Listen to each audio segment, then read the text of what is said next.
Ku ditebus ciptaan baru. Hey. Aku bernyanyi bahagia memuji Yesus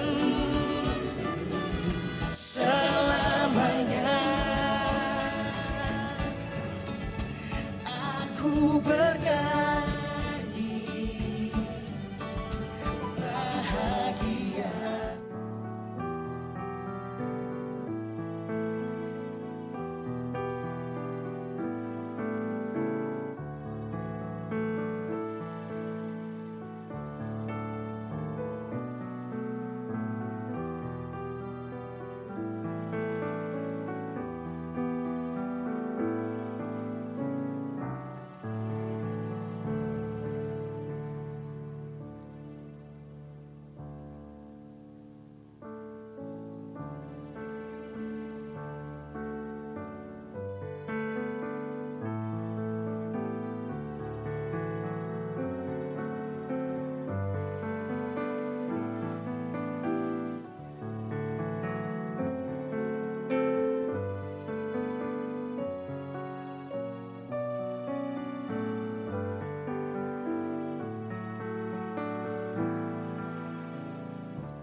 Salam.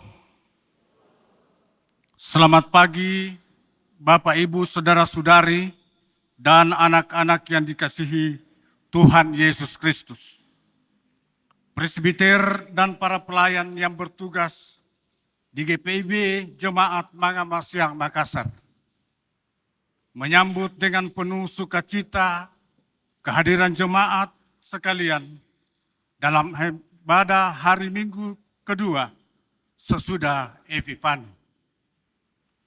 Kiranya melalui ibadah ini, hati kita diterangi oleh kasih-Nya dan semangat kita dipulihkan untuk menjadi pancaran kasih Tuhan bagi sesama. Pemberitaan firman pada ibadah ini disampaikan oleh Pendeta Besti Laborita Simon Panggabean. Mari kita bersaat teduh.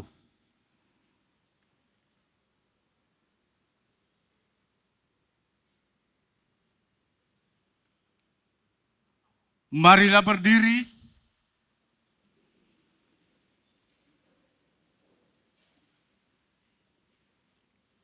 untuk menyambut firman Tuhan hadir di tengah-tengah persekutuan kita.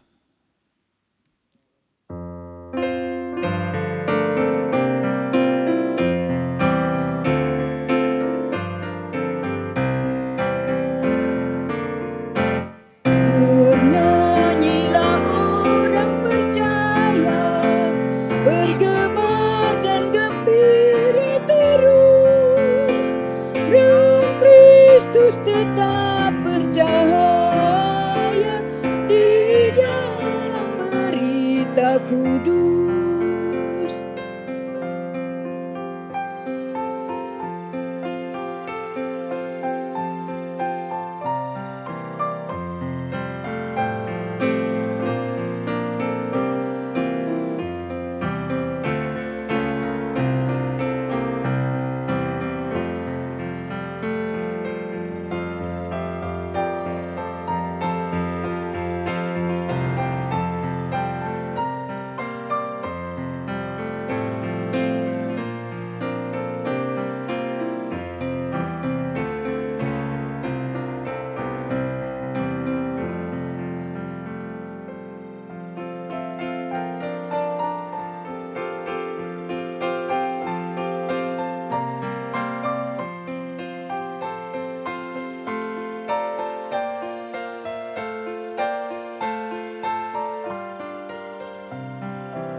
Berbakti dengan bersedia, kita ikut cahaya terang, penuh bersyukur pada Dia yang oleh salibnya menang.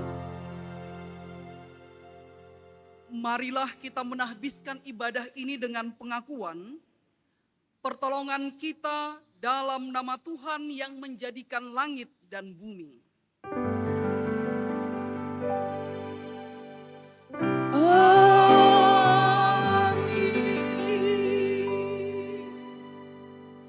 1 Petrus 2 ayat 12 sebagai nats pembimbing mengatakan, milikilah cara hidup yang baik di antara bangsa-bangsa yang tidak mengenal Allah, supaya apabila mereka memfitnah kamu sebagai pelaku kejahatan, mereka dapat melihatnya dari perbuatan-perbuatanmu yang baik dan memuliakan Allah pada hari Ia melawat mereka.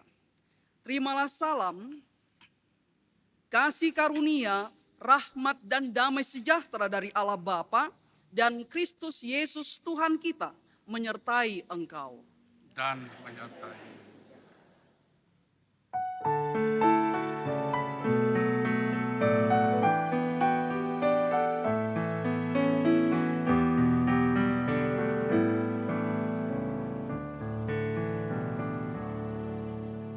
Di saat ini ku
Di saat ini ku datang Tuhan, ku datang bersujud padamu. Di saat ini Engkau ku sembah, Engkau ku sembah ya Tuhan. Ku kasih Engkau, ku kasih Engkau, ku kasih Engkau, Yesus Tuhanku.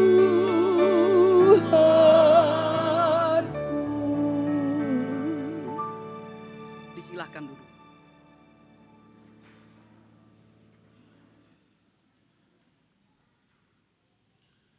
Jemaat, dengan rasa sesal dan malu, dan dengan kerendahan hati, marilah mengaku akan dosa-dosa kita.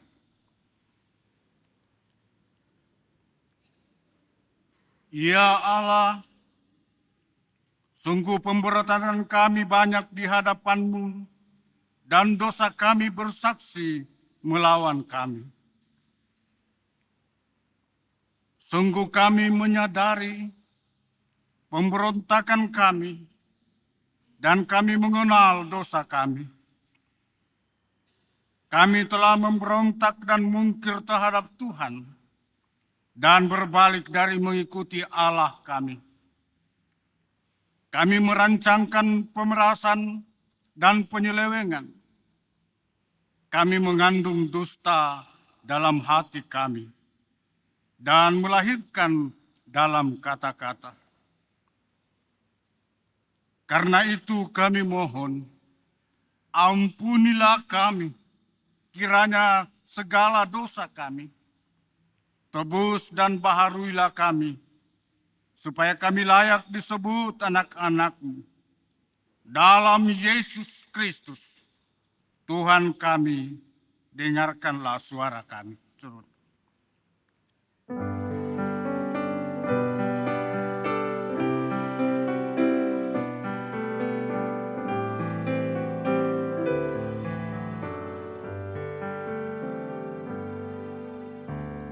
Dari kungkungan duka kelam, ya Tuhanku, ku datanglah, masuk terang-Mu bebas senang, ku datang padamu.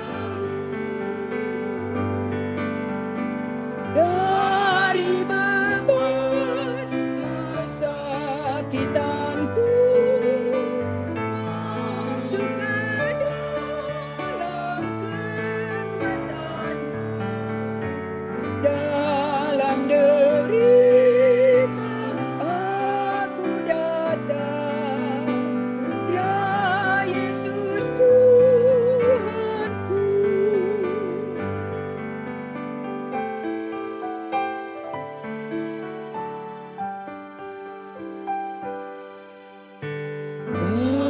Dari derang kepapaanku, ya Tuhanku, ku datanglah dan mengecam kekayaan-Mu. Ku datang padamu. Dari celah keaibanku, pada salib-Mu berteduh. Dalam dosaku aku datang, ya Yesus Tuhanku.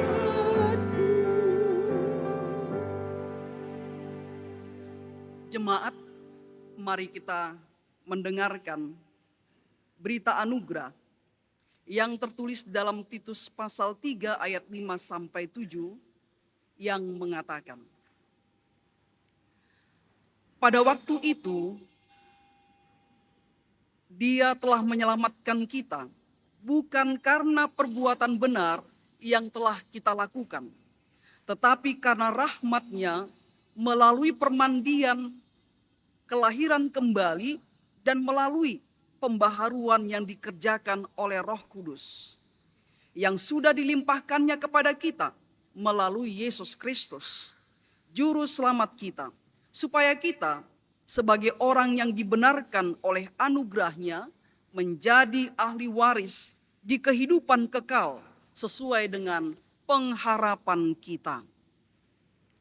Berdasarkan firman Tuhan ini, sebagai pelayan Yesus Kristus kami memberitakan bahwa pengampunan dosa telah berlaku atas kita di dalam nama Bapa dan Anak dan Roh Kudus. Syukur kepada Tuhan. Amin.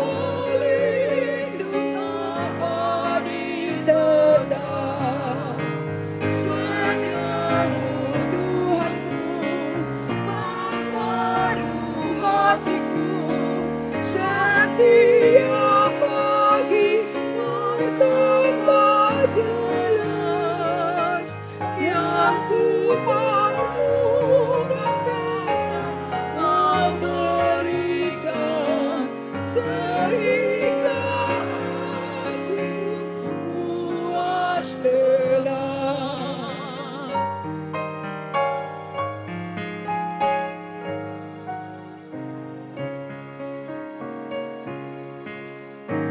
Damai-Mu Kau beri dan pengampunan, dan rasa khawatir pun hilang hanya, karena ku tahu pada masa mendatang Tuhan temanku di terang dan gelap. Setiamu Tuhanku mengaruh hatiku, setiap pagi bertambah jelas, yang ku perlukan tetap Kau berikan, sehingga aku pun puas jelas.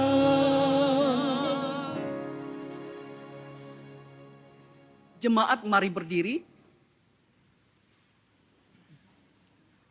Kita mendengarkan perintah hidup baru yang tertulis dalam Roma pasal 12 ayat 9 sampai 13 yang mengatakan, hendaklah kasih itu tulus ikhlas, bencilah yang jahat, berpautlah pada yang baik.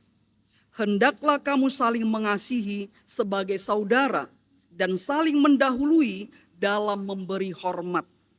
Janganlah kerajinanmu kendor, biarlah rohmu menyala-nyala dan layanilah Tuhan. Bersukacitalah dalam pengharapan, sabarlah dalam penderitaan, dan bertekunlah dalam doa. Turutlah menanggung kekurangan orang-orang kudus, dan usahakanlah dirimu untuk selalu memberikan tumpangan. Roh Kudus menolong kita mewujudkan kemuliaan Allah dalam seluruh hidup dan kesaksian kita di dunia. Kemuliaan bagi Allah di tempat yang mati.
Kudus di kemuliaan Bapamu.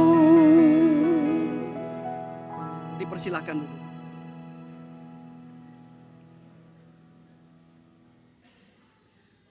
Kita mendengarkan persembahan pujian dari paduan suara Pelkat PKLU Mangamasean. Dipersilahkan.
Jemaat, kita akan masuk dalam pelayanan firman Tuhan.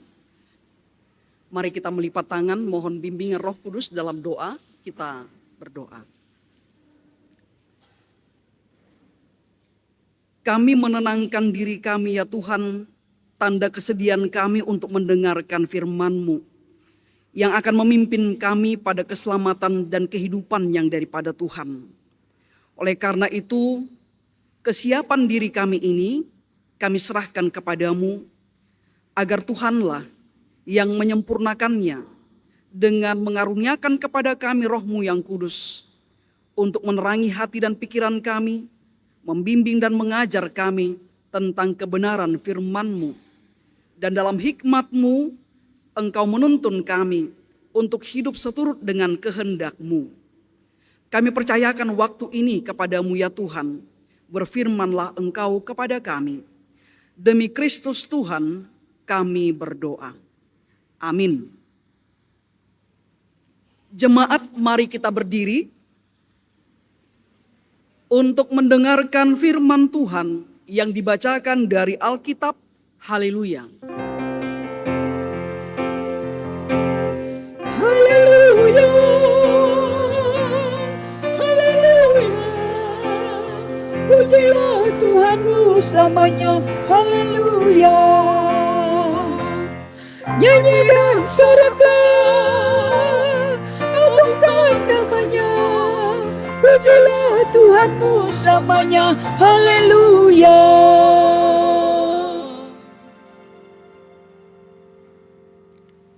Bacaan Alkitab hari ini dari Kisah Para Rasul pasal 5 ayat 12 sampai dengan ayat yang ke-16 yang mengatakan, banyak tanda dan mujizat dibuat oleh rasul-rasul di antara orang banyak. Semua orang percaya selalu berkumpul di serambi Salomo dalam persekutuan yang erat. Orang-orang lain tidak ada yang berani menggabungkan diri dengan mereka.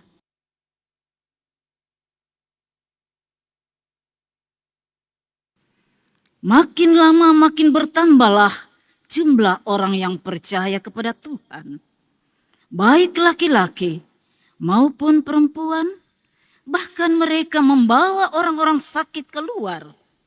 ke jalan raya dan membaringkannya di atas balai-balai dan tikar, supaya apabila Petrus lewat, setidak-tidaknya bayangannya mengenai salah seorang dari mereka.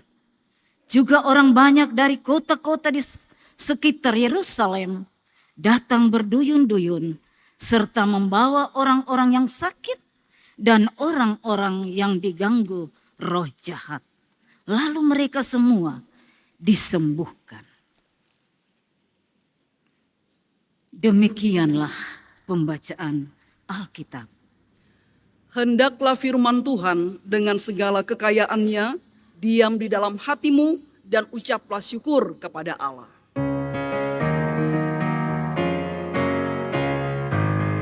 Kepadamu puji-pujian, pada syukur dan kemuliaan, Bapa, Putra dan Roh Kudus, sampai kekal dan abadi. Silakan dulu.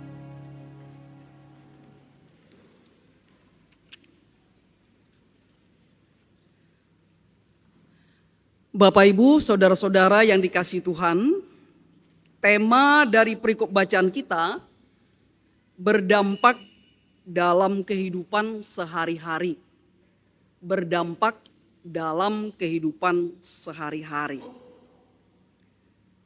Dalam tradisi kekristenan, baik itu dalam tradisi Katolik, Roma Katolik, tradisi gereja Ortodoks Timur, juga gereja Protestan, itu terdapat benda-benda yang sering dianggap memiliki kekuatan perlindungan atau penyembuhan supranatural. Misalnya, air suci. Air suci yang sudah didoakan itu dipercaya mampu mengusir roh jahat. Mampu juga melindungi rumah dan memberikan berkat. Ya, air suci. Maka banyak orang ketika memasuki rumah baru bawa air suci dalam nama Bapa, Anak, dan Roh Kudus. Ketika ada kuasa kegelapan, oh di sudut sana ada kuasa kegelapan, benda-benda kegelapan ditanam orang. Bawa air suci dalam nama Bapa, Anak, dan Roh Kudus. Kuasa kegelapan diusir. Di bagian mana rumahnya yang dianggap demikian ada, dibawa air suci lalu dipercikkan. Sama juga itu ketika air suci dibawa ke ladang.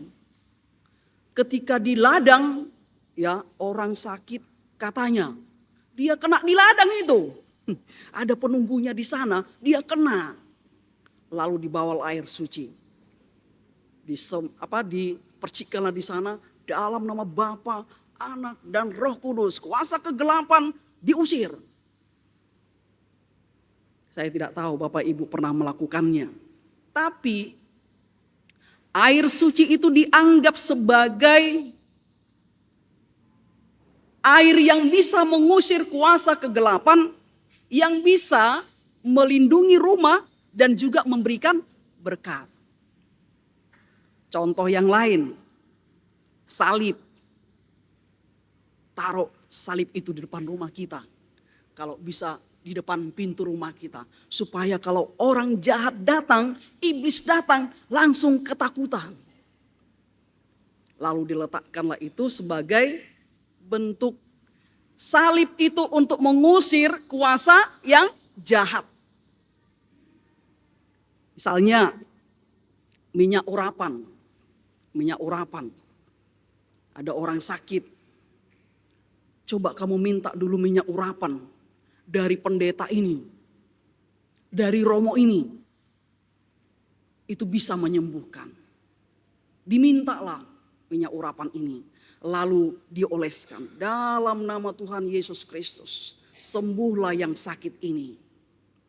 dioleskan kepada orang yang sakit. Dipercaya minyak urapan itu bisa menyembuhkan. Lalu contoh yang lain, Alkitab. Alkitab. Diletakkan dia di bawah bantal supaya tidurnya tidak diganggu oleh roh jahat. Ketindihan, gitu ya, ketindihan orangnya tuh. Kenapa saya sering ketindihan? Taruh dua Alkitab di bawah bantalku. Kalau bisa di samping bantalku, di samping kepala. Supaya kalau saya ketindihan, setan itu datang, setan sudah melihat Alkitab. Ketakutan setannya. Orang melahirkan, ini tradisi orang-orang Protestan ini banyak juga begitu. Orang melahirkan, nah diletakkanlah itu Alkitab di situ.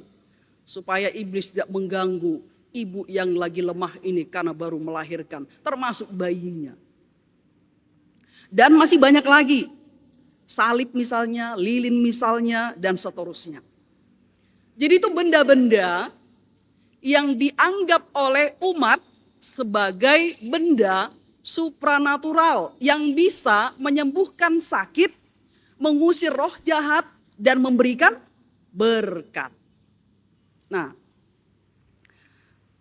pertanyaannya, apakah benda-benda itu yang menyembuhkan, yang memberikan berkat, yang mengusir roh jahat? Apakah benda-benda itu yang bisa menyembuhkan orang? Coba dulu kita bertanya dulu. Apa jawaban kita? Bukan benda-benda itu. Ya. Bukan benda-benda itu yang memberikan kita kesembuhan, berkat, atau terusir dari roh jahat. Itu adalah benda-benda yang secara teologis yang disebut sakramental itu digunakan oleh gereja dalam rangka apa? Meningkatkan devosi. Apa itu devosi? Itu bentuk doa, ibadah, atau tindakan kesalehan untuk meningkatkan kerohanian. Itu tanda dari cinta kasih dan penyerahan diri kepada Tuhan. Contoh, salib diletakkan di kamar. Atau salib diletakkan di tembok rumah. Ini sebenarnya bukan mengusir roh jahat. Tapi dia sebagai sarana yang menghubungkan kita dengan Tuhan yang ada di balik simbol salib itu. Bukan salibnya, tetapi Tuhan yang tersalib di balik simbol salib itu. Nah, kadang manusia itu membutuhkan sarana untuk mendekatkan diri kepada Tuhan. Yang kalau kosong, ruangan itu kosong, itu bisa juga kita kehilangan imajinasi. Kita kehilangan penghayatan tentang Tuhan kita. Maka perlu ada benda-benda itu. Ya, sakramental itu perlu. Salib, Alkitab, lilin, ya, minyak, air suci, itu adalah sarana untuk mendekatkan kita kepada Tuhan. Tapi bukan itu yang menyembuhkan atau mengusir roh jahat. Tapi Tuhan di balik simbol itu, itulah yang memberikan kekuatan, kuasa, berkat, kesembuhan bagi orang yang mengimaninya. Tapi banyak orang akhirnya membuat itu sebagai benda magis. Ada magicnya. Ya, sering orang-orang Kristen itu menggunakannya sebagai benda magic yang dibawa dalam rangka mengusir roh jahat, juga menyembuhkan. Nah, ini adalah kesalahpahaman. Ya, bukan bendanya yang menyembuhkan, tetapi kuasa Tuhan yang disimbolkan lewat benda itu. Contoh salib. Tuhan yang mati di sana, yang sudah mengampuni dosa-dosaku, yang menyelamatkanku, dialah yang menyembuhkanku. Nah, itu pengertiannya baru benar. Begitu ya. Nah, kalau kita punya pemahaman demikian, coba pemahaman itu diperbaiki, ya, bukan bendanya, karena benda itu bukan magic, tapi dia sebagai sarana mendekatkan kita kepada Tuhan kita. Jadi penghayatan kita akan kasih Tuhan itu lewat simbol itu semakin nyata, gitu ya. Nah, kita lihat teks bacaan kita. Ini menjelaskan kepada kita tentang para rasul yang melakukan tanda dan mujizat di antara orang banyak. Nah, setelah Yesus naik ke sorga, murid-murid menerima kuasa Roh Kudus, lalu dengan penuh keberanian dan sukacita, para murid-murid ini, para rasul-rasul ini memberitakan Injil Yesus Kristus. Dan itu dimulai dari Yerusalem. Nah, mereka bukan hanya diberikan kuasa untuk berhikmat memberitakan Injil yang membuat orang menjadi percaya. Banyak orang katanya menjadi percaya. Percaya kepada Yesus karena penginjilan yang mereka lakukan. Kuasa Roh Kudus turut bekerja di sana yang memberikan hikmat kepada murid-murid untuk melakukannya. Sehingga Injil yang diberitakan itu oleh Roh Kudus ditanamkan, menyentuh hati setiap orang yang mendengarkan. Jadi bukan karena Petrus pintar berkhotbah, tapi karena Roh Kudus bekerja. Ketika firman Injil disampaikan, Roh Kudus menggerakkan hati orang untuk menerima Injil. Menyentuh hati orang untuk menerima Injil. Sehingga dia mengaminkannya. Lalu percaya kepada Yesus. Sehingga jumlah mereka semakin bertambah banyak. Dan orang dikatakan takut kepada mereka. Bukan karena beringas, tapi karena ada sesuatu yang ditampilkan dari komunitas ini, dari persekutuan ini. Kesalehan, hidup yang saling memperhatikan. Pada pasal 4 ayat 32 dan seterusnya, dia menjelaskan tentang ciri khas hidup orang Kristen ini seperti apa. Sehingga orang itu takut, segan terhadap kehidupan orang Kristen itu. Karena apa yang ditampilkan mereka itu sangat berbeda dengan hidup orang-orang lain. Jadi kasih yang dinyatakan, saling menolong, saling mendukung satu dengan yang lain. Membuat orang pun segan dan orang pun tertarik untuk datang. Sehingga jumlah mereka itu semakin bertambah, semakin bertambah.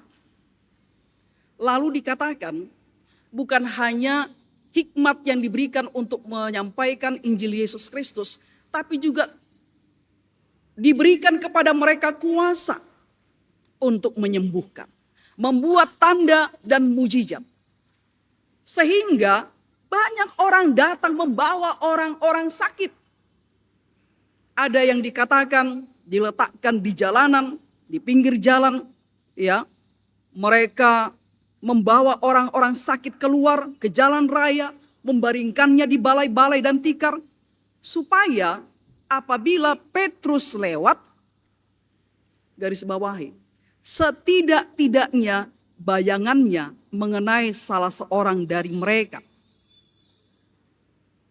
Nah, ini kalau kita perhatikan, ya, pemahaman orang-orang yang membawa orang-orang sakit keluar, ya, supaya apabila Petrus lewat, setidak-tidaknya bayangannya mengenai salah seorang dari mereka. Pemahaman ini persis dengan pemahaman orang-orang Kristen yang saya sebutkan di bagian awal tadi. Ya, ternyata bagi mereka bayangan Petrus itu penting. Bayangan Petrus berarti Petruslah yang dianggap sebagai seseorang yang memiliki magic, memiliki kekuatan supranatural yang mampu menyembuhkan. Nah, kalau Petrus lewat, minimal bayangannya itu bisa menyembuhkan orang sakit. Nah, pertanyaannya sama, apakah bayangan Petrus yang bisa menyembuhkan orang sakit? Apakah bayangan Petrus? Kalau cuma hanya bayangan Petrus, kalau kita kaitkan di bagian ayat terakhirnya, ayat 16 bagian akhir, lalu mereka semua disembuhkan. Mampukah bayangan Petrus menyembuhkan orang sedemikian banyak? Kalau cuma hanya bayangan, ya paling lewat satu yang kena, lewat satu yang kena. Ini banyak orang. Dari pernyataan ini mau mengatakan kepada kita bukan bayangan Petrus itu yang menyembuhkan, tetapi kuasa Tuhan Yesus yang ada dalam diri Petrus. Sebab apa? Ketika Roh Kudus turun, maka Roh Tuhan juga bekerja atas diri rasul-rasul. Bukan hanya hikmat yang diberikan, tetapi kuasa untuk menyembuhkan juga diberikan. Kuasa itu bukan kuasanya si Petrus, tapi kuasanya Tuhan Yesus.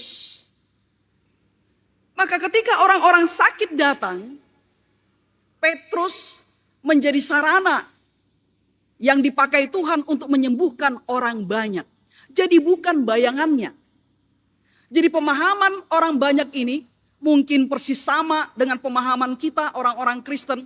Dengan benda ini saya bisa sembuh, saya bisa sehat dari kuasa kegelapan. Pemahaman yang salah. Bukan bayangan Petrus yang menyembuhkan, tetapi kuasa Allah, kuasa Tuhan Yesus, kuasa Roh Kudus yang ada di dalam diri Petrus. Sehingga dikatakan, lalu mereka semua disembuhkan. Bukan bayangan.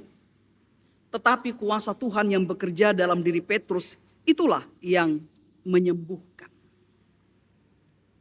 Lalu berikutnya Bapak Ibu, pertanyaan kedua, mengapa para rasul diberikan kuasa untuk membuat tanda dan mukjizat? Perlukah itu? Dalam konteks penginjilan itu sangat penting. Untuk meneguhkan, untuk membuktikan kuasa Tuhan yang diberitakan. Bahwa kuasa Yesus yang disampaikan lewat Injil itu adalah kuasa yang mengatasi segala sesuatu. Buktinya apa? Orang itu sehat, disembuhkan. Orang itu sehat, roh jahat dikeluarkan. Orang itu sehat, dari disabilitasnya menjadi sempurna, sehat. Itu bukti. Jadi itu tanda dan mujizat itu penting dalam rangka meneguhkan iman orang terhadap Yesus yang diberitakan. Yesus ini tokoh juru selamat. Dan buktinya apa? Ketika namanya disebutkan, kamu sembuh. Ketika namanya disebutkan, kamu sehat. Ketika namanya disebutkan, kamu diberkati. Itu bukti. Ya. Lalu pertanyaan, apakah tanda dan mujizat itu menjadi sarana yang sangat penting untuk membuat orang percaya pada zaman sekarang? Tidak perlu. Ketika penginjilan dilakukan di satu tempat yang belum ada Injil, di situ penting ada tanda dan mujizat. Tapi ketika umat itu sudah hidup di dalam iman dan sudah hidup bertahun-tahun, berpuluh-puluh tahun, maka tanda dan mujizat itu tidak menjadi perlu membuktikan kuasa Tuhan.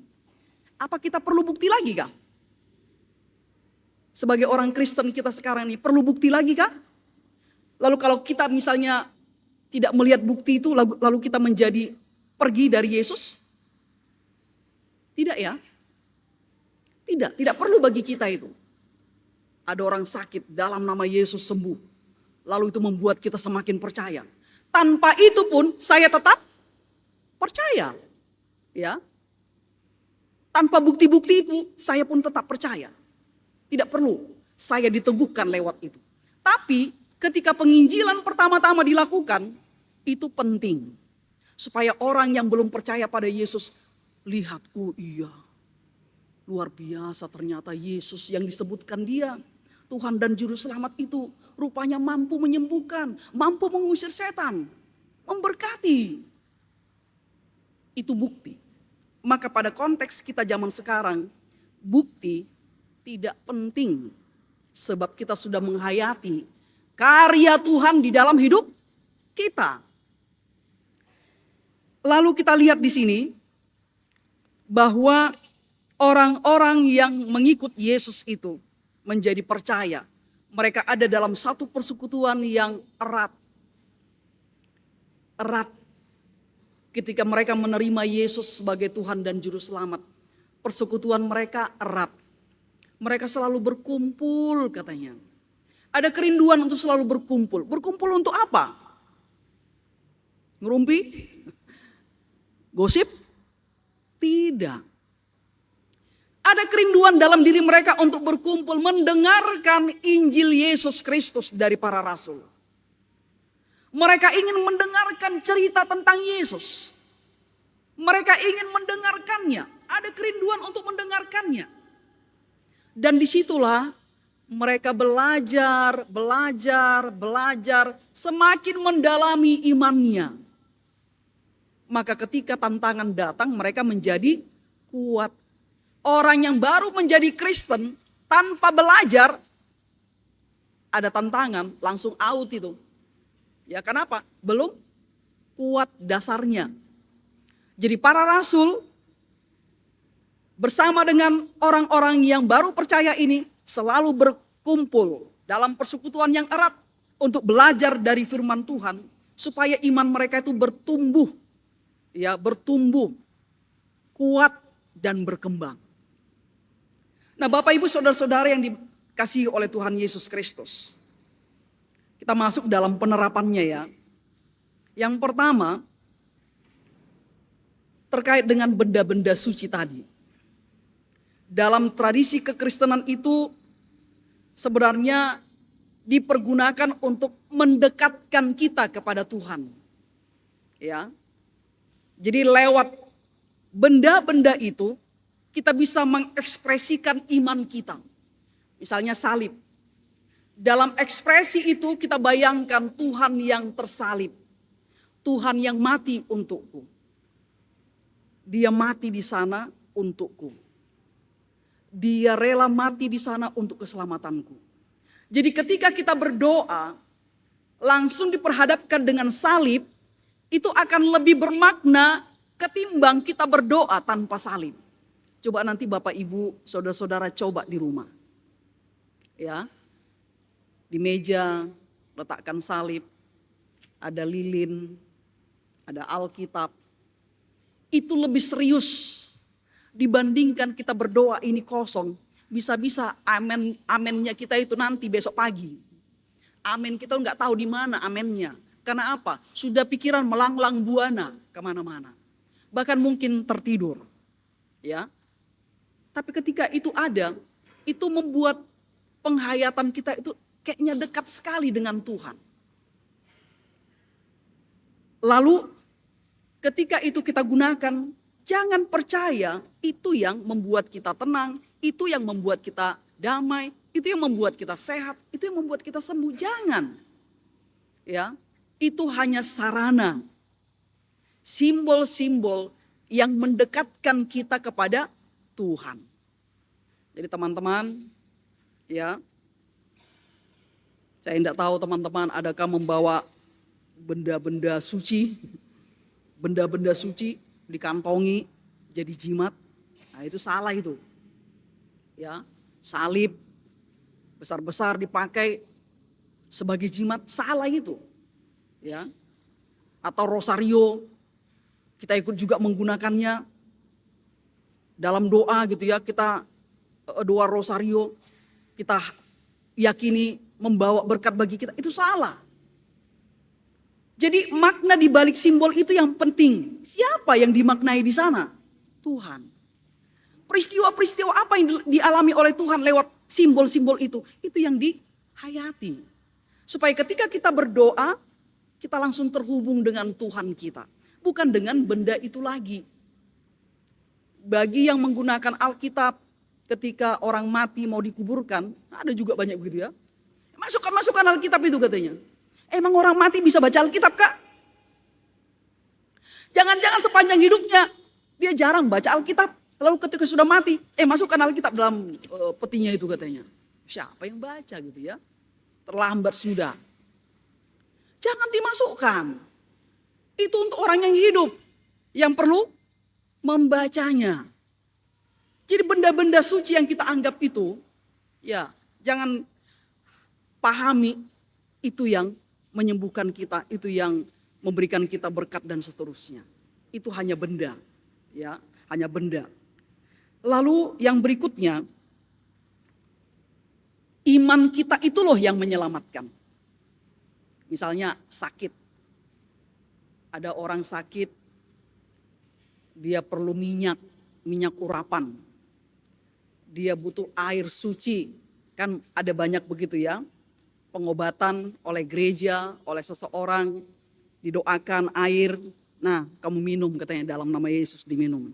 Atau dia bawa minyak yang sudah didoakan, minyak urapan, lalu dioleskan kepada yang sakit gitu ya. Nah, ini bisa menyembuhkan jikalau orang itu beriman. Iman mula yang menyelamatkan, ya, bukan bendanya. Itu bisa saja diberikan, tapi belum tentu membawa kesehatan, kesembuhan. Ya, jadi apapun sarana yang kita gunakan, kalau kita doakan, itu menjadi berkat bagi kita. Jangan tunggu orang lain. Panggil dulu pendeta. Ini sakit ini. Atau beli dulu. Minta dulu minyak urapan dari pastor katanya. Kamu buat sendiri minyaknya. Ambil minyak goreng. Minyak goreng. Orang-orang tua dulu kan minyak goreng ya. Demam anaknya minyak goreng. Kasih bawang katanya. Iya toh? Minyak goreng. Doakan. Doakan. Imanmu menyelamatkan kamu. Sebab apa? Kita semua orang percaya. Bukan hanya para rasul diberikan hikmat memberitakan Injil. Juga bukan hanya mereka yang diberikan kuasa untuk menyembuhkan. Kita juga diberikan. Itu loh. Jadi semua anak-anak Tuhan itu punya keistimewaan. Sadari dalam diri kita itu ada kuasa yang diberikan Tuhan. Untuk berhikmat menyampaikan Injil. Untuk juga dapat melakukan tanda dan mukjizat. Yang penting beriman. Jangan tunggu orang lain. Kita sendiri kalau sakit, tidak ada obat, sudah. Air minum saya minum. Kasih garam kah, kasih jeruk kah, atau apa gitu ya. Doakan sungguh-sungguh, dia akan membawa kesehatan kepada kita, kesembuhan. Nggak perlu orang lain dipanggil, kita pun bisa melakukannya. Sama halnya dengan obat. Obat, kalau kita tidak percaya obat bisa menyembuhkan kita, sembuh enggak? Bolak-balik dokter itu kasih obat. Ini enggak cocok katanya. Kenapa? Kita enggak percaya itu bisa menyembuhkan. Kalau kita sungguh-sungguh berdoa bagi obat yang kita makan untuk bisa menyembuhkan kita, bisa sembuh. Imanmu menyelamatkan kamu. Jadi, kalau dalam kondisi apapun, ketika kita membawa dalam doa, ada sarana yang kita gunakan, kita doakan, imani, itu bisa menyembuhkan, termasuk juga mengusir roh-roh jahat. Lalu berikutnya, ini bagian terakhirnya, sesuai dengan tema kita, berdampak dalam kehidupan sehari-hari. Bagaimana kita yang diberikan kuasa oleh Allah, kuasa untuk memberitakan Injil, memberitakan juga Yesus, dan diberikan kuasa untuk membuat tanda dan mukjizat. Ya, mukjizat itu nggak perlu spektakular. Hal-hal kecil pun adalah mukjizat yang diberikan Tuhan kepada kita. Ya, jangan langsung bayangkan hebat, besar. Yang kecil-kecil pun adalah mukjizat dilakukan Tuhan dalam hidup kita. Nah, kita dipanggil untuk berdampak pada orang lain. Jadi artinya, jangan hanya untuk diri sendiri. Jadilah berkat, jadilah dampak pada orang lain.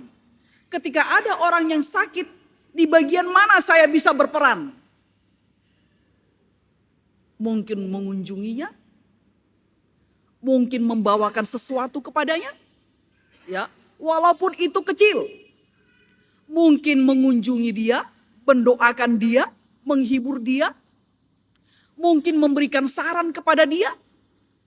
Itu kan bagian dari kita berdampak gitu ya. Lakukan sesuatu. Sebab orang sakit itu akan sangat senang jika diperhatikan, jika dikunjungi. Orang sakit kalau nggak diperhatikan oleh suami atau istri atau anak-anak atau orang tua, makin parah sakitnya. Ya. Yang parah sakitnya kalau diperhatikan banyak orang, cepat dia sehat. Itu berdampak. Maka kita, kalau kita punya keluarga yang sakit, perhatikan memang, jangan abaikan. Apa yang bisa kulakukan? Memang orang sakit banyak permintaannya. Orang sakit itu sulit untuk dihadapi karena banyak permintaannya. Mungkin yang menjaga juga jadi stres. Tapi sabarlah. Sebab itulah kondisi orang sakit. Ya, sulit untuk dihadapi. Tapi kita mau belajar bagaimana menjadi berkat bagi orang yang sakit. Temui, kunjungi, doakan, bawa sesuatu, mungkin buah, apa yang diperlukan dia, gitu ya. Hal-hal kecil. Buat lelucon, membuat ketawa, datang berkunjung, meskipun tidak bercerita panjang lebar, tapi ketika melihat wajah kita, semangat dia. Ini yang bisa kita lakukan. Sehingga kita menjadi berdampak bagi orang-orang yang sedang mengalami sakit. Ya, 3 hal ini Bapak Ibu menjadi pembelajaran kepada kita lewat firman Tuhan pada hari ini. Tuhan Yesus memberkati kita. Amin.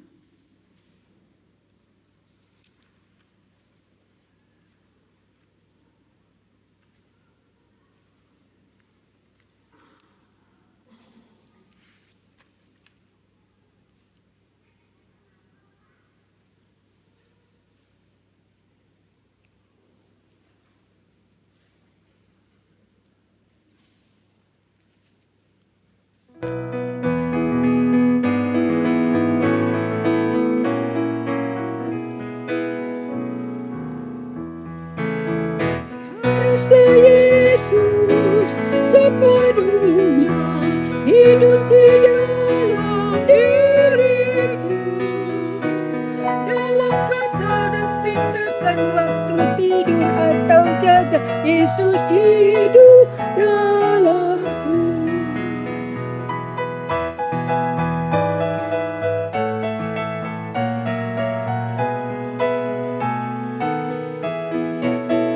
Ku harus hidup sepenuhnya di dalam Yesus Tuhanku.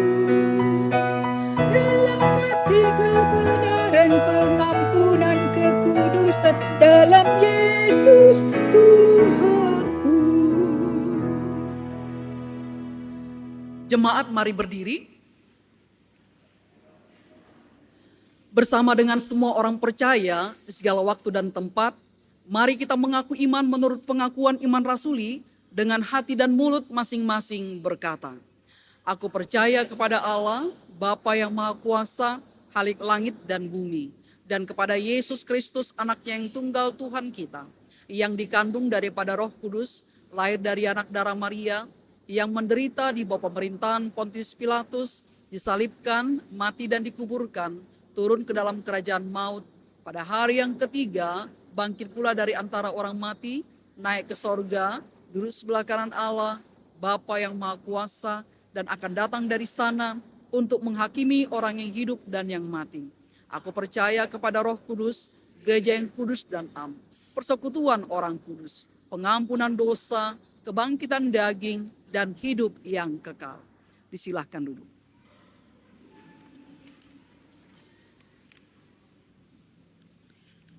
Kita masuk dalam doa syafaat kita. Mari kita bersatu di dalam doa.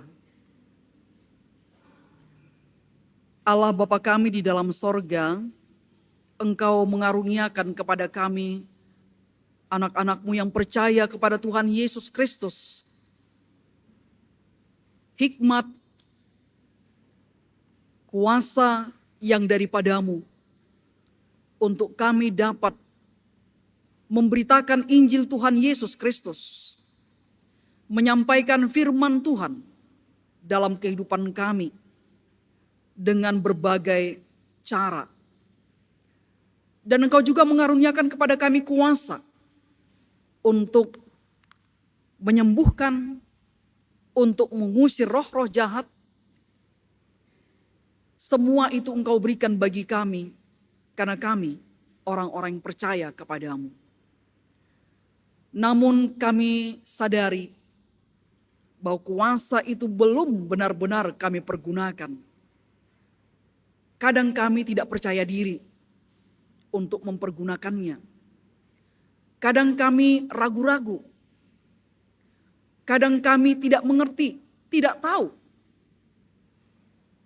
Lewat firman-Mu yang kami dengarkan saat ini, kami diingatkan kembali bahwa kuasa itu Tuhan sudah berikan bukan hanya kepada para rasul, tapi juga kepada semua orang-orang percaya. Ajari kami Tuhan, supaya kami dapat mempergunakannya sesuai dengan kehendak-Mu dan percaya diri mempergunakannya. Dalam kehidupan kami juga sering mempergunakan benda-benda supranatural, benda-benda yang kami anggap magic, sehingga kami percaya kepada hal itu, bukan lagi kepada Tuhan. Ampunilah kami. Benda-benda suci yang dipergunakan oleh gereja itu hanyalah sarana untuk mendekatkan kami kepada Tuhan. Sarana yang membuat kami semakin menghayati karya kasih Tuhan. Bukan itu yang menyelamatkan kami, tapi Tuhan yang ada di balik sarana itu semuanya. Kami mohon padamu Tuhan, kiranya kami beriman hanya kepadamu. Dan jikalaupun kami mempergunakan benda-benda suci itu, tapi kami meyakini kuasa Tuhan sajalah yang bekerja. Kami berdoa ya Tuhan bagi keluarga kami. Berkatilah keluarga kami. Keluarga yang dari sejak awal kami bangun bersama dengan Tuhan sampai hari ini. Tuhan tetap bersama dengan kami, menjaga, memelihara, memberkati hidup keluarga kami, mencukupkan apa yang kami perlukan. Seluruh anggota keluarga kami berkatilah, dan masa depan keluarga kami berkatilah. Sampai akhir hidup kami, Tuhan bersama dengan kami, dan keluarga kami tetap ada di hadapan Tuhan sampai selama-lamanya. Tuhan, kami juga memohon Engkau memberkati pekerjaan kami. Pekerjaan yang kami lakukan, kiranya kami boleh bekerja dengan rajin, tekun, sabar, dan melakukannya dalam kejujuran. Karya terbaik kami nyatakan dalam pekerjaan tersebut. Sehingga lewat itu kami dapat menikmati berkat-berkat-Mu. Tuhan berkati pekerjaan kami dan sempurnakan. Kami berdoa bagi gereja Tuhan ini. Jemaat Mengamasean, Engkau memberkati jemaat kami ini, agar dalam pelayanan, persekutuan, kesaksian, kami semua dapat melakukan tugas panggilan gereja ini. Dimanapun kami berada, di sanalah kami mengerjakan panggilan Tuhan ini. Engkau memberkati majelis jemaat, memberkati para presbiter, memberkati PHMJ, memberkati para pelayan Tuhan, agar dapat menata layani gereja Tuhan ini dengan baik dan benar. Dan kiranya bukan kemauan kami, tapi kehendak Kristus. Kiranya kami tidak menghalangi pekerjaan Tuhan dengan berbagai pemikiran-pemikiran kami sendiri. Tapi biarlah kami mendukungnya, sebab ini pekerjaan Tuhan. Dan kami tahu apa yang kami perlukan Tuhan akan sediakan. Engkau memberkati juga Tuhan pengurus Pelkat, komisi, panitia, khususnya panitia, HUT, dan Paskah. Memberkati semua orang yang ikut terlibat dalam pelayanan, termasuk setiap kami yang hari ini mengambil bagian dalam pelayanan. Tuhan menyempurnakan pelayanan kami dan Tuhan memberkatinya. Kiranya hati yang melayani itu ada pada kami. Kami melakukannya dengan sukacita melayani Tuhan.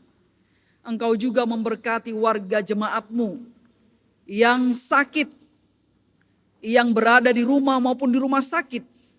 Kiranya Engkau Tuhan menyembuhkan mereka.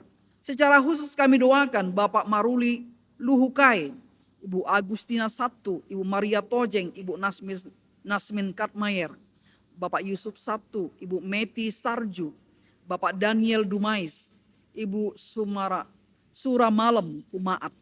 Engkau ya Tuhan menopangkan tangan-Mu yang penuh kuasa itu untuk menyembuhkan mereka, memulihkan dan menyempurnakan kesembuhan mereka.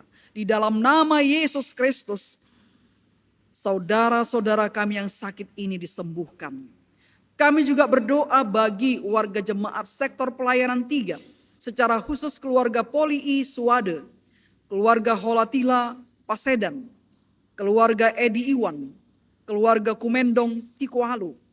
Engkau kiranya Tuhan menyertai kehidupan keluarga-keluarga ini, menjaga, memelihara, menjauhkan dari mara bahaya dalam bentuk apapun, memberkati, menyediakan apa yang mereka perlukan. Kiranya hidup keluarga ini pun ada di hadapan Tuhan sampai selama-lamanya. Kami mendoakan keluarga yang berduka cita. Mereka-mereka yang berduka cita karena ditinggalkan orang yang mereka kasihi lewat peristiwa kematian. Tuhan menghiburkan. Saudara-saudara kami yang menderita karena mereka mengalami bencana alam, mengalami peperangan, kekerasan dalam bentuk apapun, ketidakadilan, kesusahan hidup, sakit penyakit, dan berbagai masalah dalam kehidupan. Kami mohon padamu Tuhan, angkatlah mereka, angkatlah hati mereka untuk tetap melihat kepadamu dan berharap kepadamu.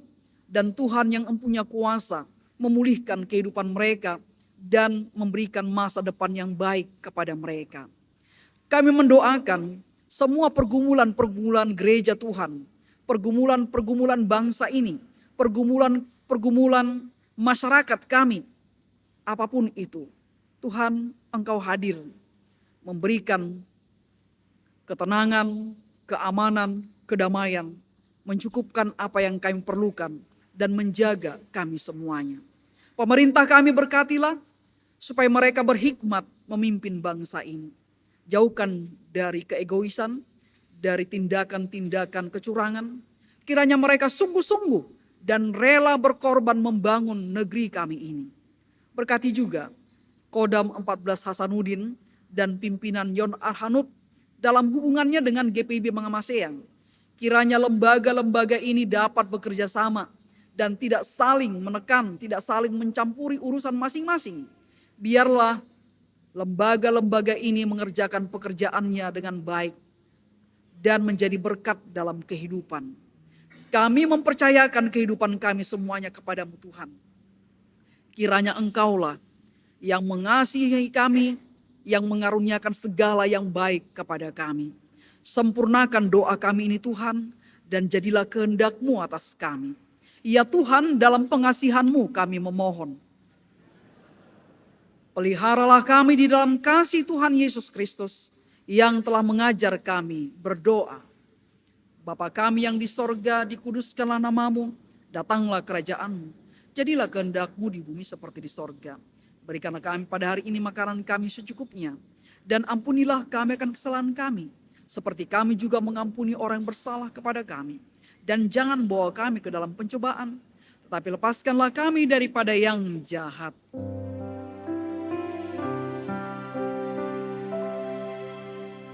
Karena Engkaulah yang empunya kerajaan dan kuasa dan kemuliaan sampai selama-lamanya.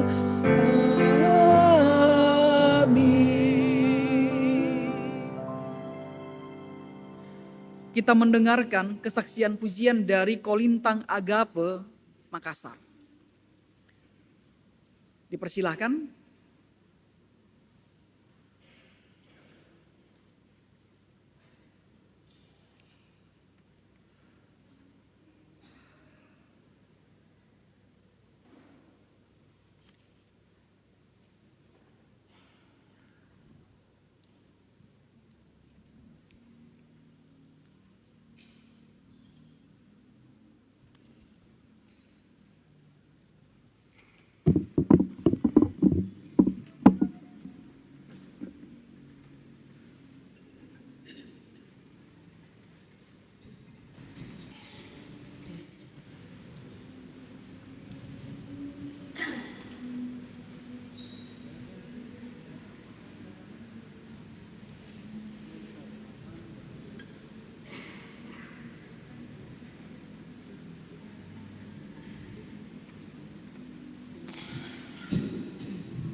Jemaat Tuhan, marilah kita menyatakan syukur kepada Tuhan dengan memberi persembahan kepadanya.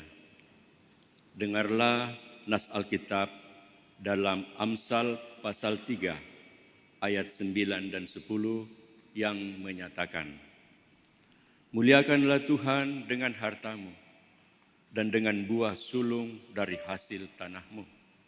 maka lumbung-lumbungmu akan terisi penuh sampai melimpah-limpah, dan bejana pemerasanmu akan meluap dengan air buah anggurnya.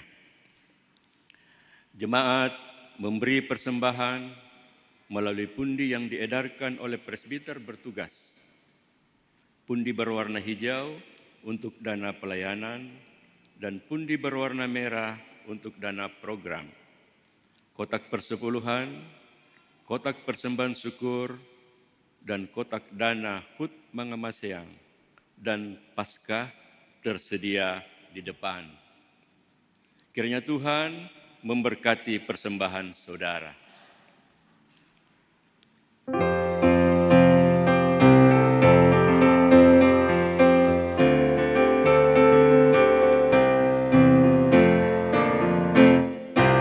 Tuhan, inilah persembahan dari Dikau saja usalnya. Kami mohon, kuduskanlah persembahan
dipersilahkan berdiri.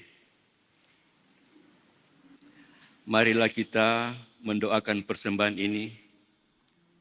Kita berdoa.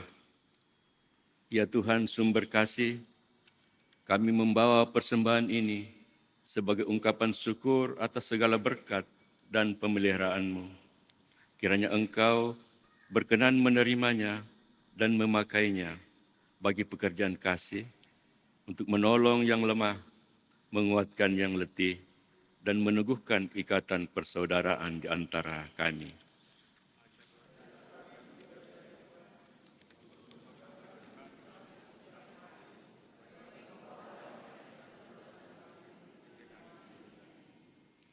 Di dalam nama Yesus Kristus kami berdoa.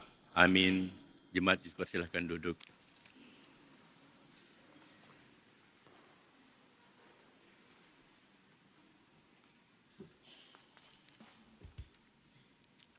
Jemaat yang dikasihi Tuhan Yesus Kristus, mohon perhatian sejenak untuk mendengarkan warta jemaat hari ini, Minggu 18 Januari 2026. Ucapan terima kasih. Presbiter bertugas mengucapkan terima kasih kepada yang pertama, pelayan firman, Pendeta Besti Laborita Simon Panggabean MTH. Kedua, pelayanan pujian, paduan suara Pelkat Pekalu Mangamaseang. Yang kedua, Kolintang Agape Makassar. Yang ketiga, organis Saudara Demas Kasenda. Yang keempat, pemandu lagu Ibu Herlina Oniman. Yang kelima, operator multimedia, tim multimedia GPIB Mangamaseang. Tuhan Yesus Kepala Gereja memberkati Bapak, Ibu, Saudara-saudari, beserta keluarga. Bidang teologia, ibadah hari Minggu Pelkat. Yang pertama, ibadah hari Minggu Pelkat Pelayanan Anak dilaksanakan setiap hari Minggu pukul 08.00 WITA di Gedung Serbaguna dan di Pospel Antang. Yang kedua, ibadah hari Minggu Pelkat Persekutuan Taruna setiap hari Minggu pukul 09.30 WITA di Gedung Serbaguna Mangamaseang. Ibadah pengucapan syukur. Ibadah pengucapan syukur akan dilaksanakan pada hari Jumat 23 Januari 2026 pukul 18.00 WITA di rumah keluarga Amaheka Kuisi dengan alamat Jalan Birma Dalam nomor 24 Perumnas Antang. Mohon kehadiran warga jemaat sektor pelayanan 8, keluarga Pendeta Kristin Jama Kaunang, keluarga Pendeta Besti Laborita Panggabean, PHMJ, Vikaris, dan pegawai kantor gereja. Ibadah pembukaan kegiatan pelayanan. Ibadah pembukaan kegiatan pelayanan tahun 2026 akan dilaksanakan pada hari Rabu 28 Januari 2026 pukul 18.00 WITA di Gereja GPIB Mangamaseang. Mohon persiapan pujian paduan suara sektor 1, paduan suara sektor 3, paduan suara sektor 5, paduan suara sektor 7, paduan suara sektor 9, dan paduan suara seruling Mangamaseang. Bidang pelayanan dan kesaksian. Perkunjungan Pelkat PA. Perkunjungan Pelkat PA akan dilaksanakan pada hari Minggu 18 Januari 2026 ke sektor pelayanan 1. Bidang pembangunan ekonomi gereja. Imbauan, menghimbau kepada warga jemaat untuk berkontribusi dalam program dana duka dan dana diakonia sesuai dengan ketentuan yang berlaku. Tunjukkanlah kasih-Mu dalam hal saling membantu. Renovasi atap kantor lama.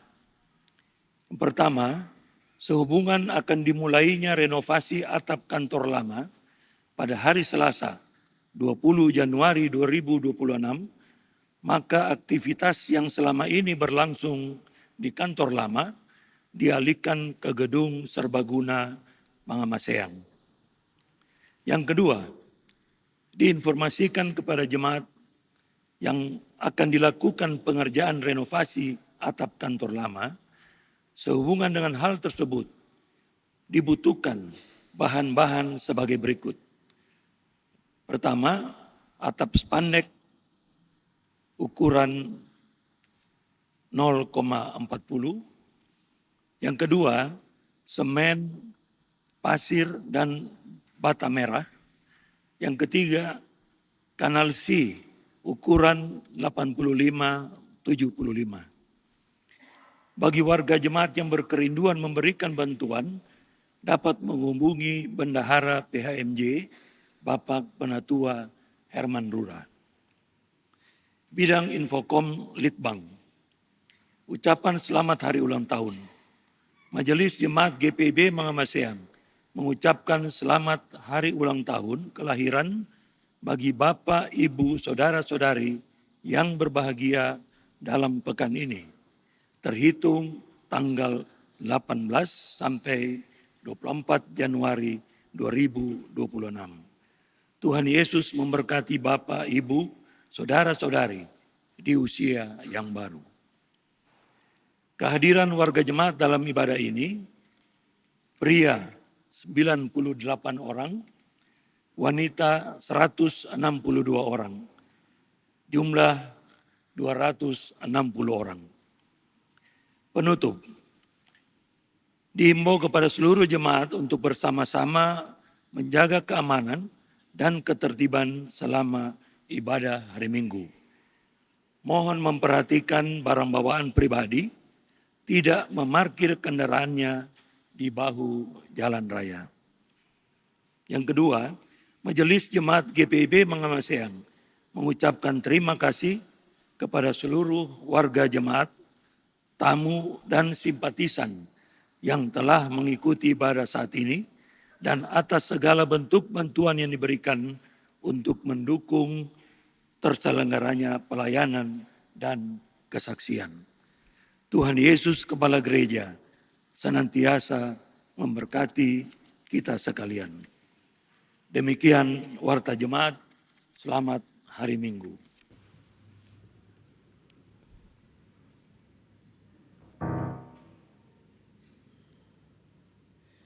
Jemaat, mari kita berdiri.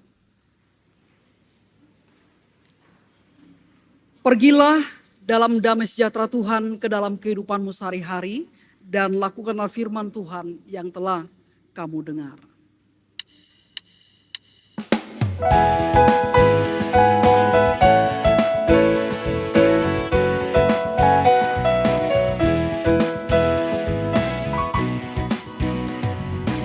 Jadilah teladan dunia, bawa damai di sekitarmu.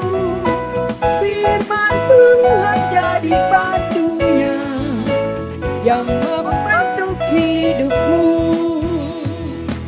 Puji namanya.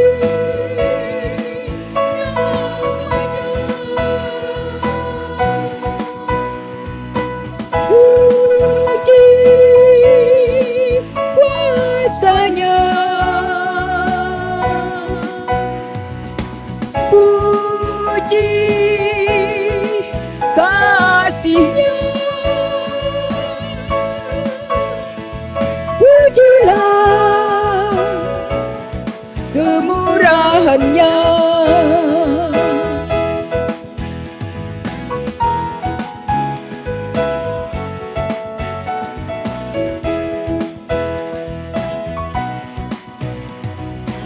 Lihat orang di sekitarmu,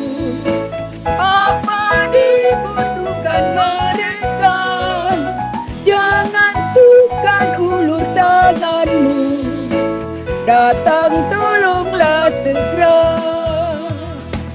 Puji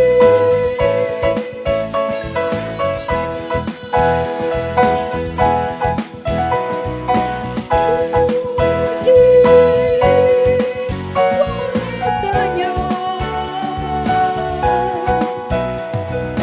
puji kasihnya, pujilah kemurahannya.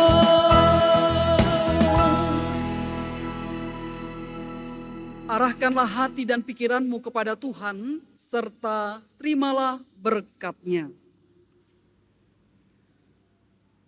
Tuhan memberkati engkau dan melindungi engkau.